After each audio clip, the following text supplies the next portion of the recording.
আমি মনে করি যে আজকে আমাদের জাতির জীবনে একটা অত্যন্ত গুরুত্বপূর্ণ দিন, আনন্দের দিন।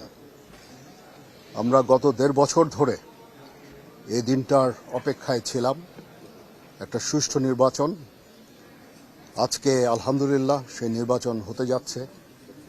সকাল থেকেই সারা দেশে অত্যন্ত শান্তিপূর্ণ অবস্থা বিরাজ করছে এবং ভোটের একটা অনুকূল পরিবেশ বিরাজ করছে। আমি সকালেই খবর নিয়েছি সারা বাংলাদেশের কোথায় কি হচ্ছে। আমার কাছে যে খবর সেটা হচ্ছে যে অত্যন্ত শান্তিপূর্ণভাবে নির্বাচন চলছে।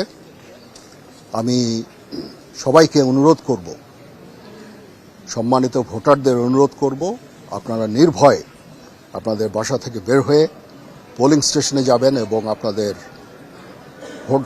ভোট দেবেন। এটা আমাদের জন্য অত্যন্ত গুরুত্বপূর্ণ দিন।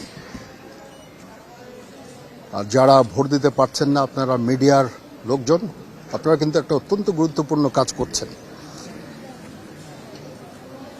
সারা দেশের পরিস্থিতি জনগণকে জানাচ্ছেন, জনগণ আশ্বস্ত হচ্ছে এবং তারা এই ভোট দিতে যাওয়ার জন্য উৎসাহী হচ্ছে। সবাই ভালো থাকেন। ইনশাআল্লাহ আমরা একটা সুষ্ঠু নির্বাচন সম্পন্ন করতে সম্ভব হব। আল্লাহ হাফেজ।